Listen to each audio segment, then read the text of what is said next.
বাংলাদেশের পক্ষ থেকে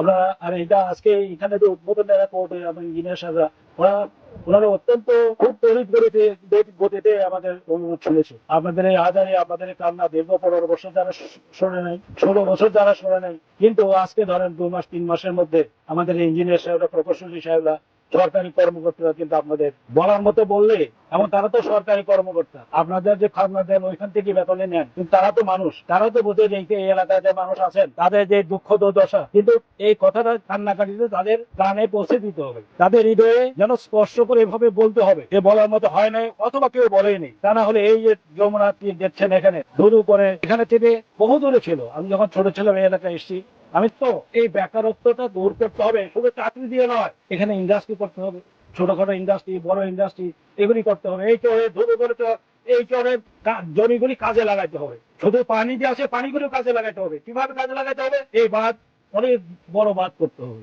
ওই যে পশ্চিম অঞ্চলে আপনার ধুতু করে জায়গাগুলো দেখছেন, এখানে বিশাল আকারে যেখানে যেখানে যেভাবে বাঁধ দেওয়া দরকার সেভাবে বাঁধ দিতে হবে, যেখানে খনন করা দরকার সেখানে খনন করতে হবে।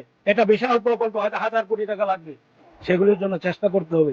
সেটা করলে কি হবে, ওই এলাকাটা পর্যটন শিল্প, একটা শিল্প হিসেবে করে উঠবে।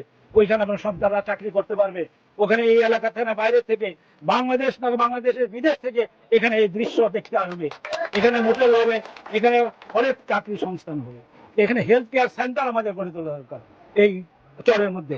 সবশেষ কথা হচ্ছে যে একটা নির্বাচন আসছে, নির্বাচনে আপনারা সচেতন হন, আপনাদের নেতা কাকে করবেন, আপনার ভোট আপনারা দিবেন। আপনারা শিক্ষিত, মার্জিত,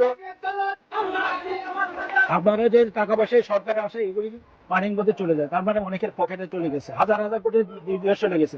ভবিষ্যতে এটা খেয়াল রাখবেন, সব লোককে আপনাদেরকে এই আপনাদের প্রতিনিধি নিয়োগ করতে হবে।